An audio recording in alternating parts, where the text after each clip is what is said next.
மஞ்சள் உப்பு போட்டு ஒரு ஆவி அவிச்சு வச்சுருக்குறோம். கொஞ்சோண்டு மஞ்சத்தூள், கொஞ்சோண்டு சில்லி பவுட்ரு,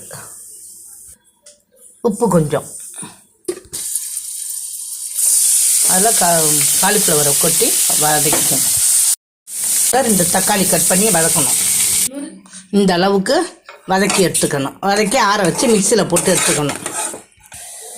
எண்ணெய் 2 ஸ்பூன் வச்சுருக்கேன். 1 ஸ்பூன் நெய் போடுறோம். 1 ஸ்பூன் இஞ்சி பூண்டு விழுது. வாசம் வந்துட்டு இப்போ அந்த அரைச்ச விழுதை எடுத்து வெங்காயம் தக்காளி அரைச்சோம்ல அதை எடுத்து கொட்டி கலக்கிறோம். மல்லித்தூள் 3/4 ஸ்பூனு, 1 ஸ்பூன் தனி மிளகாத்தூள், கரம் மசாலா 1/4 ஸ்பூனு, 1 ஸ்பூன் பிரியாணி மசாலா.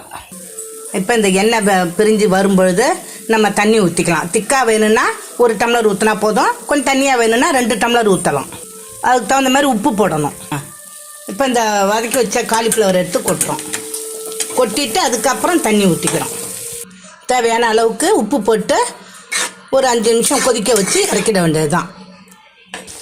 நல்லா கொதித்து எண்ணெய் பிரிஞ்சு வந்திருக்கு, இறக்கிட வேண்டியது தான். இறக்கி நம்ம தோசைக்கு இட்லிக்கு பரிமாற வேண்டியது தான். காலிஃப்ளவர் கிரேவி ரெடி ஆகிட்டு நாங்கள் சாப்பிட போகிறோம். நீங்களும் இது மாதிரி செஞ்சு சாப்பிட்டு பாருங்கள்.